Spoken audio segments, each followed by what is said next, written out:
Thank you Nita ji. Thank you. ये छोटी छोटी क्लिप लेकर हम आपको ये बताना चाहते हैं कि जो विजडम एंड वेलनेस है, जो हमारे अंदर जो विजडम आता है और जो खुशी आती है, वेलनेस यानी कि जिससे हमें सुख प्राप्त होता है, हम स्वस्थ होते हैं, वो हमें किताबों से मिलता है। तो हमारा कल परसों का जो टॉपिक था उसमें अ, हमने डेली लाइफ की बात की थी। तो डेली लाइफ में फ्रेंड्स आपको अब ये जो किताबें हैं, जैसे पत्री जी ने बताया कि हमें रीडिंग राइट स्पिरिचुअल बुक्स, उन्होंने राइट शब्द को जोड़ा कि आप जो एनलाइटन मास्टर्स हैं उनकी जो पुस्तकें हैं वो हमें पढ़नी चाहिए। तो शब्द आता है विजडम, है ना, और शब्द आता है वेलनेस। तो विजडम क्या होता है? विजडम वो होता है कि अ, उसको हम हिंदी में परिभाषित करते हैं प्रज्ञा। हम्म, कि जैसे हम कुछ कुछ पुस्तकें जब पढ़ते हैं, जैसे ही हम ध्यान में आते हैं तो ध्यान से हमें स्थिरता आती है, और उसके बाद फिर आता है स्वाध्याय, और फिर आता है साजन संगत। ये तीन चीज़ें बहुत इम्पोर्टेंट हैं, और मौन भी बहुत इम्पोर्टेंट है। तो जब हम ध्यान के साथ स्वाध्याय करते हैं, किताबों को पढ़ते हैं, राइट स्पिरिचुअल बुक्स पढ़ते हैं, तो हमें विजडम प्राप्त होता है, जो एनलाइटन मास्टर्स के द्वारा पुस्तकें लिखी गई हैं। जैसे कि फॉर एग्जाम्पल कि हम laws of the spirit world, एक पुस्तक है जो खुर्शीद भावनगरी की लिखी हुई है। जैसे इथरिक डबल एक पुस्तक है जिसमें हमें हमारे प्राण शरीर के बारे में बहुत गहनता से जानकारी प्राप्त होती है। तो पत्री जी ने बताया कि जो जब हम किताबें पढ़ते हैं तो किताबों से हमें क्या प्राप्त होता है? किताबों से हम उस ज्ञान को प्राप्त करते हैं जो हम अनुभव के जरिए लेते हैं। अब जैसे ध्यान में हमें कलर्स दिखाई देते हैं, ध्यान में हमें हल्कापन होता है। धीरे धीरे जब हम ध्यान की साधना को बढ़ाते हैं तो हमारा जो अनेक जो शरीर हैं वो अलग अलग काम करने लगते हैं। तो जैसे ऑटोबायोग्राफी ऑफ ए योगी, परमहंस योगानंद जी की जो पुस्तक है वो सबको पढ़ना चाहिए। चार समझौते एक पुस्तक है, हम आपको पीडीएफ भेजेंगे, वो सबको पढ़ना चाहिए ना। You can heal your life, ये लुइस एल हे की पुस्तक है, वो सबको पढ़ना चाहिए। इन पुस्तकों के पढ़ने से हमें विजडम आता है। विजडम का मतलब ये होता है कि जो आप अनुभव लेते हो, अ, जब शरीर के भीतर की यात्रा शुरू होती है तो हम जानना चाहते हैं कि हमारे शरीर की जो ये भीतर की यात्रा है, जिसमें हमें हल्कापन लगता है, कभी भारीपन लगता है, कभी हमें कलर्स दिखते हैं ना, कभी कभी हमें कुछ अलग अलग तरह की पिक्चर्स दिखती हैं, क्लियर वॉइंस होने लगता है, यानी कि हमें आंख बंद करने के बाद वो प्रकाश दिखने लगता है, ब्रह्मांड दिखने लगता है, क्लियर ऑडियंट होने लगता है कि हमें कुछ कुछ अलग अलग तरह की अ, बातें सुनाई देने लगती हैं, ऋषि मुनियों की बातें सुनने लगती हैं। तो ये सारी बातें हमें उन पुस्तकों से, एनलाइटन मास्टर्स ने जो लिखी है, अ, उनसे हमें पता लगता है कि हाँ, हम भी भगवान हैं, हम भी कॉन्शियसनेस हैं, हम भी कॉस्मिक एनर्जी से बने हुए हैं। तो फ्रेंड्स, आपको अलग अलग मास्टर्स की, जो एनलाइटन मास्टर्स हैं, उनकी बुक्स पढ़ना चाहिए। तो right reading right spiritual books. तो आप अपने अभी एक जैसे डायरी मेंटेन कर रहे हैं, ऐसे ही आप कोई एक पुस्तक जरूर से जरूर शुरू करिए। चाहे वो भगवत गीता हो, चाहे वो चार समझौते हो, चाहे वो you can heal your life हो, और आप और भी पुस्तकें, अनेकों पुस्तकें आपके उस व्हाट्सएप ग्रुप में अ, डाल दी जाएंगी, जिसमें जो आपको क्लिक करेगा कि हाँ, मैं ये पुस्तक पढ़ सकता हूँ। लेकिन सबसे पहले आप भगवत गीता, चार समझौते, ऐसी पुस्तकें आपको पढ़नी चाहिए।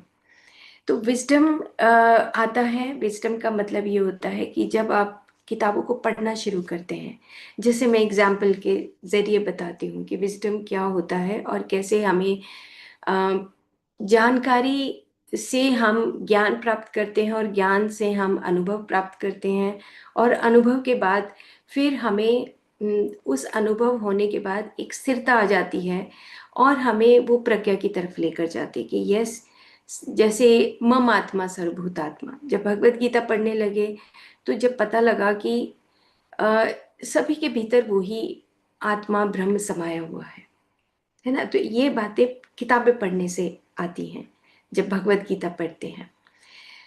सेम इसी तरीके से जब पहली बार जब ध्यान साधना शुरू की तो ऑटोमेटिकली जब बॉडी अपने आप जब अंदर के शरीर ट्रेवल करते हैं, तो मेरी पहली जो पुस्तक थी वो थी ए सोल जर्नी पुस्तक थी, पीटर रेशेलू की लिखी हुई। मुझे पता भी नहीं था कि पीटर रेशेलू कौन है, सोल जर्नी पुस्तक क्या है। ध्यान साधना में आने से पहले किसी पुस्तक की जानकारी नहीं थी, लेकिन ध्यान से हमारे भीतर की जब सूक्ष्म शरीरों की यात्रा शुरू होती है, तब हमें ऑटोमेटिकली वो एक नेचुरल इनहेरेंट जो हमारे भीतर का चित्त है, जो सोया हुआ होता है, वो जाग जाता है। चित्त की जागृति होती है। एक चित्त होता है जो चित्त की वृत्तियां, एक चित्त होता है जो हमारे हमेशा आत्म तत्व से जुड़ा रहता है। तो एक जर्नी है नीचे से ऊपर की तरफ, एक जर्नी है ऊपर से नीचे की तरफ। और हमारी जो जर्नी है जो नीचे से ऊपर की तरफ जाते हैं, स्थूलता और फिर सूक्ष्मता, तो हमारी जर्नी सूक्ष्मता से स्थूलता की तरफ शुरू हो जाती है। तो विजडम का मतलब यह है कि फिर हमें बाहर का जो एक सोसाइटल जो नॉलेज है उसकी बजाय जो एनलाइटन मास्टर्स की जब किताबें पढ़ते हैं, तो उससे हमें पता लगता है कि हम सिर्फ स्थूल शरीर नहीं हैं, हम मशीन्स नहीं हैं। हम मशीन्स, जो हमारा हार्डवेयर है उसके भीतर हमारे छोटे छोटे सूक्ष्म शरीर, छोटी छोटी कोशिकाओं के भीतर जो सॉफ्टवेयर है उसके ज़रिए हम काम करते हैं। जैसे कि पहले दिन बताया था कि हम 24 तत्वों से मिलकर बने हुए हैं। ये कैसे पता लगा मुझे? मुझे पता लगा कि जब मैंने पुस्तक पढ़ी, आयुर्वेदा की पुस्तक पढ़ी, तब पता लगा कि ये सिर्फ स्थूल शरीर नहीं है, इसके साथ इंद्रियां हैं, मन है ना, और उसके साथ हमारा कॉस्मिक इंटेलिजेंस काम करता है, आत्म तत्व ऊपर अपने एक ऑब्जर्वर की भांति काम करता है, और उसके साथ ये जो हमारे हाथ पैर हैं ये एक इंस्ट्रूमेंट की भांति काम करते हैं। तो फ्रेंड्स, आप सबको एक नियम बनाना है आज से कि डेली रूटीन में आप अपना 1 घंटा, आधा घंटा, सुबह शाम, जब भी आपको समय मिले अपने फ़ोन को बंद करें। फ़ोन को बंद करने के बाद आप एक पुस्तक को पढ़ना शुरू करें, और पुस्तक का पढ़ने का आप देखें कि पुस्तक में से आप क्या चीज़ वो असेंस निकालते हैं। जैसे अभी आपने देखा पत्री जी की वीडियो में कि इतनी सारी बुक्स का उन्होंने कहा गुड बेटर बेस्ट, कि गुड और बेटर को छोड़कर जो बेस्ट आपको लगता है कि जो असेंस है किताबों का, वो असेंस निकाल कर हम अपने जीवन में उसका प्रयोग करें। तो विजडम ये होता है कि जिससे हमें वो प्रज्ञा तक हमें हमारी जर्नी को लेके जाता है। एक ऐसा दरवाज़ा खुलता है हमारी ज़िंदगी का कि जहाँ पे हम उस अंधकार से प्रकाश की ओर जाने लगते हैं। ऐसे ही और भी बहुत सारी पुस्तकें हैं। मैंने laws of the spirit world पढ़ा, तब पता लगा कि ऑटो राइटिंग क्या होती है। उससे पहले ऑटो राइटिंग के बारे में जानकारी नहीं थी। थियोसॉफिकल सोसाइटीज़ की बुक पढ़ी, इथरिक डबल बुक पढ़ी, एस्ट्रल बॉडी की बुक पढ़ी, मेंटल बॉडी की बुक पढ़ी, सुप्रा मेंटल बॉडी की जब बुक पढ़ी, तब पता लगा कि अरे हम तो सिर्फ स्थूलता के अंदर ही अभी डूबे हुए थे। लगभग 30 साल का उम्र तक तो हम स्थूलता को ही जान रहे थे आयुर्वेदा पढ़ने के बावजूद भी। लेकिन जैसे जैसे हम ध्यान में आने लगे तो समझ आने लगा कि ये स्थूलता के पीछे जो इतनी सारा जो वर्क है हमारा, जो हम कई कई जन्मों में जब करके आते हैं, तो वो ऑटोमेटिकली हमारा जो पोर्टल है वो खुलने लगता है। इथरिक डबल से ही पता लगा कि जो हमारा प्राण में शरीर है उसके भीतर हमारा ब्लूप्रिंट बनता है। जो नए नए आजकल जो साइंटिस्ट हैं, जैसे स्पिरिचुअल साइंटिस्ट भी हैं, उनका नाम है रूपर्ट शेल्ड्रिक। अब रूपर्ट शेल्ड्रिक के बारे में अगर मैं ना पढ़ती तो मुझे ये नहीं पता लगता कि हमारे प्राण शरीर के अंदर वो इम्प्रिंट्स बनते हैं। हम मॉर्फोजेनेटिक फील्ड, एक पुस्तक है उनकी। तो अभी रिसेंटली ही मैंने उस पुस्तक का और ज़्यादा गहराई में, बार बार उस पुस्तक को पढ़ने से ये पता लगता है, मॉर्फो मतलब आपकी बॉडी, मॉर्फोजेनेटिक यानी कि आप, जो आपके जीन्स हैं, जो डीएनए है, उसके चारों तरफ जो वो कॉन्शियसनेस है, जो बॉडी है, सॉफ्टवेयर है, उसके ज़रिए जो प्रिंट्स बनते हैं वही आपकी बॉडी बॉडी के स्वरूप, मतलब स्वरूप में आ जाते हैं। तो अगर ये पुस्तकें हम ना पढ़ें तो फिर हमें वो विजडम, यानी कि हमें नॉलेज, वो प्राप्त नहीं होता। तो फ्रेंड्स, आपको पुस्तकें ज़रूर से ज़रूर पढ़नी है। कोई भी एक पुस्तक लगाइए और उसको बोल बोल कर पढ़िए। एक मेरी अपनी पर्सनल हैबिट है कि मैं उसको बोल बोल कर पढ़ती हूँ। और एक बार नहीं, बहुत बार जब हम पढ़ते हैं तो नई नई चीज़ों का पता लगता है। कुछ चीज़ें हमारी पढ़ाई के साथ साथ कुछ चीज़ें मिस हो जाती हैं। तो ऐसे करते करते जब हमने ये पुस्तकें जब हम पढ़ते हैं तो फिर वेलनेस आती है। वेलनेस का मतलब ये होता है कि एक होता है हेल्थ, हेल्थ एंड वेलनेस, दो शब्द लिखे जाते हैं आजकल।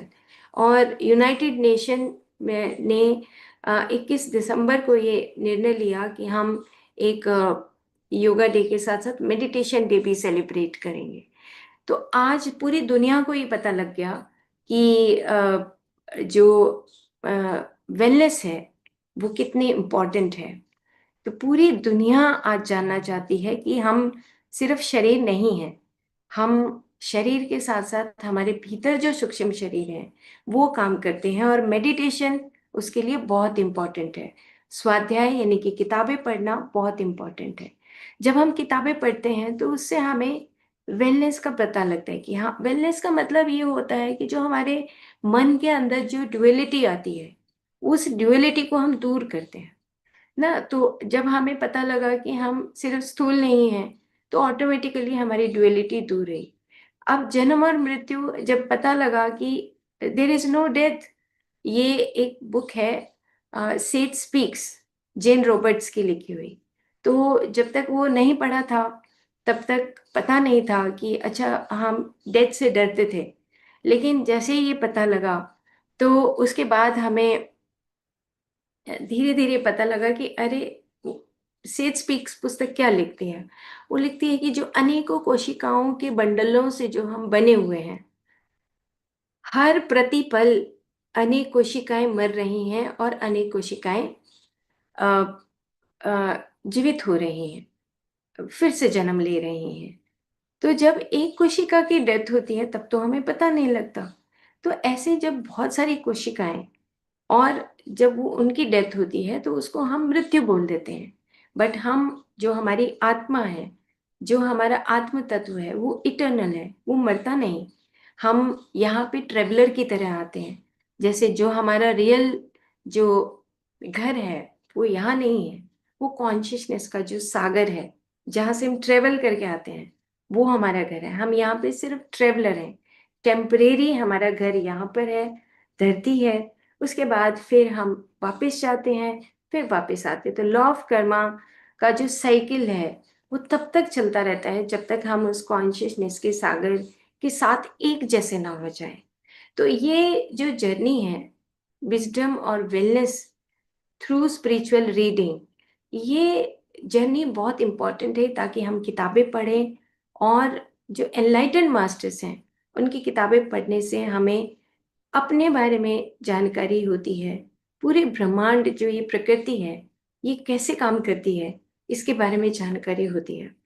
और मुझे एक बात याद आ रही है कि जैसे थियोसॉफिकल सोसाइटी की जो बुक्स पढ़ी तो उससे पता लगा, अब जैसे हम मिनरल किंगडम बोलते हैं, सबसे पहले थियोसॉफिकल सोसाइटी में जब मैंने ये पुस्तक पढ़ी कि सृष्टि का निर्माण कैसे हुआ, अंदर से सवाल तो आते ही हैं।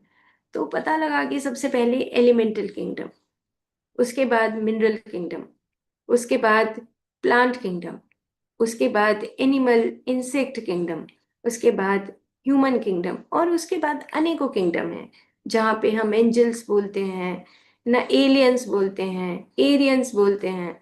ये सब अलग अलग किंगडम्स की बात करते हैं।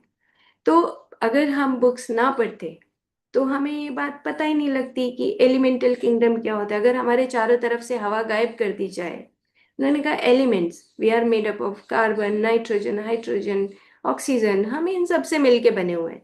हमारे अगर इस कमरे से जहाँ पर हम बैठे हैं, अगर यहाँ से ये एलिमेंट्स ही गायब कर दे तो सृष्टि हिल जाएगी। जैसे आजकल पूरी दुनिया में पेड़ों को काटा जा रहा है, कहीं कहीं बड़े बड़े ब्रिजेस बनाए जा रहे हैं, कहीं कहीं मनुष्य अपनी बुद्धि से सब चीजों को तहस नहस कर रहा है।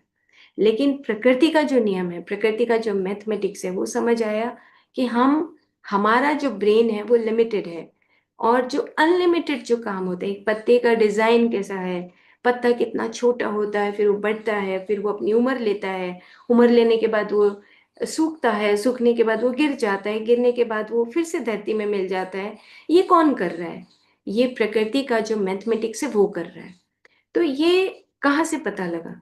ये पता लगा, ये समझ आई कि पुस्तकें पढ़ने से। और फिर उससे एक खुशी मिलती है। वेलनेस का मतलब खुशी। आप अपने आप को हील करते हो। अरे, हम तो फिर से आने वाले हैं, यहाँ पे ट्रेवलर्स हैं, हमारी तो मृत्यु होती नहीं है। जब हम पुस्तकों को पढ़ते हैं तब हमें ये जानकारी मिलती है कि अच्छा, एलिमेंटल किंगडम था, मिनरल किंगडम है, उनकी कॉन्शियसनेस बहुत कम होती है। ये ईंटों का जो घर बना है, सीमेंट आई है, ये मिनरल किंगडम से आई है। तो हमें इनका रिस्पेक्ट करना चाहिए। उससे पहले हम रिस्पेक्ट नहीं करते। हम नॉर्मली घर में अपने रहते हैं, लेकिन एक साधारण मनुष्य में और एक ध्यान करने वाले मनुष्य में फर्क हो जाता है। वो रिस्पेक्ट करता है, पेड़ पौधों की रिस्पेक्ट करने लगता है, क्योंकि ये एक स्टेप टू स्टेप प्रकृति का मैथमेटिक्स है। प्रकृति अपने मैथमेटिक्स को तोड़ती नहीं है ना। जैसे हम ध्यान में जब बैठते हैं और ध्यान से बाहर आते हैं तो हमेशा थैंक यू करना चाहिए। वो थैंक यू इसलिए करना चाहिए क्योंकि पेड़ पौधों के बगैर भी हम नहीं रह सकते, हम जिंदा नहीं रह सकते। हम मिनरल किंगडम के बगैर भी जिंदा नहीं रह सकते। अगर वो नहीं है तो हम भी नहीं है। पूरा सृष्टि का मैथमेटिक्स हिल जाता है। और हम, भगवत गीता तो ये बोलती है कि हम प्रकृति के उस महासागर में रहते हैं। प्रकृति के महासागर में सतुरजतम तरह की प्रकृतियां, अलग अलग तरह के भांति भांति के लोग हैं, भांति भांति के पशु पक्षी हैं, भांति भांति के पत्थर हैं, भांति भांति के एलिमेंट्स हैं ना। तो हम इसी महासागर में रहते हैं। ये समझ कैसे आती है? इसी को विजडम बोला जाता है कि जब हम ये पूरा समझ आ जाता है। तो भगवान कृष्ण ने जैसे मुंह में अपने ब्रह्मांड को दिखाया था, वो उन्होंने कहा कि तुम्हारे भीतर ही तो है सब कुछ, अर्जुन को बोलते हैं। क्यों? क्योंकि हमारे भीतर ही ये जितने भी किंगडम हैं, उनकी कुछ कुछ कुछ कुछ इंफॉर्मेशन, मेमोरीज छुपी रहती हैं। कहीं पे पंच महाभूत में हम पृथ्वी तत्व हैं, कहीं पर हम जल तत्व हैं, कहीं पर अग्नि तत्व हैं, कहीं पर वायु तत्व हैं और कहीं पर आकाश तत्व हैं। ये कहाँ से जानकारी मिलती है? ये जानकारी ध्यान के माध्यम से ऊपर से जो कॉस्मिक एनर्जी हमारे अंदर जाती है तो वो जगाती है, हमें एनलाइटन करती है। कॉन्शियसनेस रोम रोम में बसने लगती है और उसके साथ हमारे अंदर से एक आवाज आती है कि हमें पढ़ना चाहिए, हमें कुछ और सेवा करनी चाहिए, विशुद्ध प्रेम भेजना चाहिए ना, दूसरों को सुख भेजना चाहिए। तो ये जो सारी जानकारी है, ज्ञान है, ये हमें किताबें पढ़ने से आता है। और जैसे जैसे हम किताबें पढ़ते हैं तो एक सुकून मिलता है, शांति मिलती है, एक पावर आती है, एनकरेजमेंट मिलता है ना, और गहरी शांति आती है। तो फ्रेंड्स, आप सब अ, पुस्तकों को देखिए। हम कुछ पुस्तकें आपको भेजते हैं जो राइट स्पिरिचुअल बुक्स हैं। और एक पुस्तक या दो पुस्तक जरूर से जरूर अपनी लाइफ में एक एक कहते हैं कि एक बेस्ट चीज प्लस, यानी कि योग का मतलब कि आप एक पुस्तक लगाएं, दो पुस्तक लगाएं और पढ़ना शुरू करें। और उस पुस्तक को बिल्कुल एक जगह ऐसे रखते हैं कि वो सामने दिखाई दे, ताकि ये पुस्तक रोज एक रेगुलरिटी बने और उस रेगुलरिटी में आप उस पुस्तक को पढ़ें। जैसे ही मेडिटेशन खत्म हो उसके तुरंत बाद भी आप पढ़ सकते हैं। एक प्रैक्टिस बनाइए, मतलब एक टाइम की मैनेजमेंट करिए कि अभी फ़ोन एक तरफ और किताब पढ़ना शुरू, बोलना शुरू। एक सिंट पता लगता है कि हम कैसा बोलते हैं, हमारा विशुद्धि चक्र खुलता है। इतने फायदे हैं बुक्स पढ़ने के। स्पिरिचुअल रीडिंग के इतने फायदे हैं, अनंत अनंत फायदे हैं। जो हमारे भीतर एक्सपीरियंसेस हैं उनका हमें पता लगने लगता है। तो ये जितने भी किंगडम्स पता लगा, ये थियोसॉफिकल सोसाइटी की किताबें पढ़ने से पता लगा। जैसे पत्री जी ने कहा कि कार्लोस कैस्टेनेडा की बुक पढ़िए। अब वो पुस्तक जब पढ़ रहे थे और रूमी की बुक पढ़ रहे थे, तो ये पता लगा कि सूफिज्म क्या होता है। अगर रूमी को नहीं पढ़ते तो सूफिज्म पता नहीं लगता ना। तो जलालुद्दीन रूमी, अब जलालुद्दीन रूमी को अगर नहीं पढ़ा होता तो हमें पता ही नहीं लगता कि ये विशुद्ध प्रेम क्या होता है ना। और वो खोए रहते थे, उनको यही नहीं पता होता था कि मैं लिखूं या नहीं लिखूं। वो ऊपर से उतरता था और वो बोलते थे। लेकिन उनके एक दोस्त आए और उन्होंने कहा कि तुम्हें तो लिखना चाहिए, और वो दोस्त गायब हो जाते हैं। क्योंकि आसपास की दुनिया है ना, वो जो नफरत करती है, जेलस करती है, तो वो गायब हो जाते हैं। तो वो कुछ सालों तक अपने घर में वापस नहीं आते। उनकी बायोग्राफी जब पढ़ा तब पता लगा कि अंदर का, तो उनके दोस्त आके कहने लगे कि मैं तो तुम्हारे भीतर ही हूँ, तुम बाहर क्यों इतने सालों से मुझे ढूंढ रहे हो। तो ये किताबें पढ़ने से हमें पता लगता है कि हमारी जो भीतर की जर्नी है, भीतर जो छुपा हुआ है, हम उसको बाहर निकालते हैं। इसी को हम बोलते हैं प्रज्ञा। जो और प्रज्ञा आ जाती है, तब फिर हम उस प्रकाश की तरफ चल पड़ते हैं। तो अनेकों किताबें हैं। आप बायोग्राफी पढ़िए, किसी भी इनलाइटन मास्टर की जब बायोग्राफी पढ़ेंगे तो उससे भी आपको बहुत पता लगेगा कि जो हमारे चारों तरफ जो हमारे ऋषि मुनि हैं, गुरु हैं, वो इसी शरीर में रहते हुए और इसी शरीर में रहते हुए वो एनलाइटेंड हुए। हमारे 10 गुरु है ना, गुरु ग्रंथ साहब लिखा गया, अंदर से चैनल्ड होते थे, बोलते थे, राग बन जाता था। तो जो आज के राग हैं, संगीत के राग हैं, वो राग अब हम, अगर हम खुद में बैठते हैं तब हम वो राग कैसे कनेक्ट होते हैं। तो हमारे गुरुओं ने, हमारे ऋषियों ने ऐसी ऐसी किताबें लिखी हुई हैं, पतंजलि सूत्र ना, जिससे हमें पता लगता है कि यम क्या है, नियम क्या है, हम उसको फॉलो करें। तो ठीक है फ्रेंड्स, टाइम देखते हैं, टाइम होने वाला है। तो आप अपनी डायरी को मेंटेन करिए, डायरी में लिखते रहिए जो भी आपके प्रश्न हैं, जो भी आपके अनुभव हैं। जरूर से जरूर, 24 घंटे बहुत होते हैं हमारे पास। 6-7 घंटे सोते हैं, 6-7 घंटे हम अपनी डेली रूटीन को करते हैं, फिर भी 12 घंटे हमारे पास बच जाते हैं। कुछ देर के लिए हम 9 से 5 की जॉब जाते हैं, कुछ हमारा घर के काम होते हैं, उसके बावजूद भी हमारे कुछ घंटे बच जाते हैं। तो कुछ परसेंट हमें अपने उन किताबों को पढ़ने के लिए देना चाहिए, और एक रेगुलरिटी, ऑनेस्टी होनी चाहिए। जैसे स्लाइड में नीता मैम ने दिखाया था कि हमारी रेगुलरिटी, हमारी ऑनेस्टी हमारे प्रति, वो जरूर से जरूर होना चाहिए। तो हम आज आपको 4 समझौते की एक पुस्तक है जो आपको पीडीएफ के रूप में भेजेंगे, और एक you can heal yourself जो लुइस एल हे की है, वो एक पिक्चर भी है, आप जाकर देख सकते हैं नेट के ऊपर। और अगर पुस्तक पढ़नी है तो हिंदी में वो पुस्तक हम आपको व्हाट्सएप पे अवेलेबल कराते हैं। तो जैसे 4 समझौते पुस्तक है, वो हमारी रोज जो दिनचर्या में हमारी कुछ कुछ स्ट्रगल्स आती हैं, कुछ कुछ हमारा ड्यूअल माइंड होता है, तो उससे रिलेटेड 4 समझौते की एक पुस्तक है, वो आप जरूर पढ़िए। डायरी को मेंटेन करिए, और डायरी को मेंटेन करने के बाद आप जरूर से जरूर किताब पढ़ने का एक नियम बनाइए। ओके।